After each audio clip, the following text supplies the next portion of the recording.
In this video, I will show how to find the interval of convergence of a power series.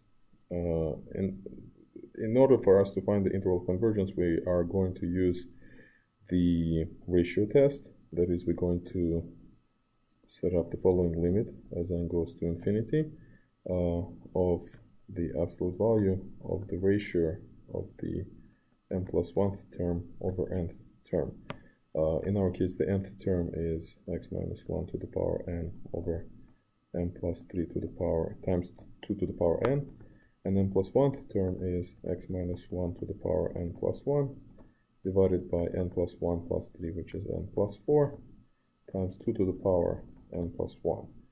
And as always, if we look at x minus 1 to the powers in the numerator and the denominator, we'll see how they cancel. And once they cancel, most of them cancel, the expression will not depend on n, therefore it can be taken outside of the limit. So I'm going to write absolute value of x minus 1 outside of the limit, and what's left inside of the limit is this. We have absolute value of n plus 3 2 to the power n divided by n plus 4 2 to the power n plus 1. And the limit of this expression is equals to 1/2. So we have absolute value of x minus 1 times 1/2. And since we are using the ratio test and we're looking for the values of x when the series converges, that means the limit of this ratio has to be less than 1. This gives us the following absolute value inequality, which we can solve.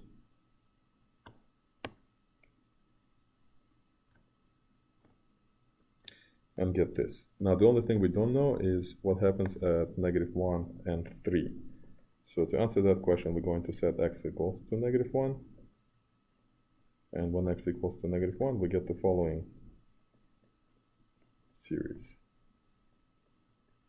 2 to the n is gone, and we have -1 to the n over n plus 3. This is an alternating series, and it converges by the alternating series test.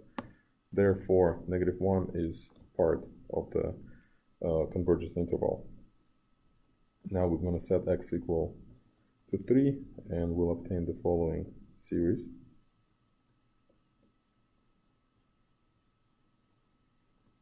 This series, after we simplify the general term, looks like this. And this series actually diverges. Why? Because it actually, we can compare it with the harmonic series. So it diverges by the limit comparison test. Therefore, 3 is not part of the inequality. And therefore, the interval of convergence is all the numbers between -1, including 1, all the way to 3, not including 3.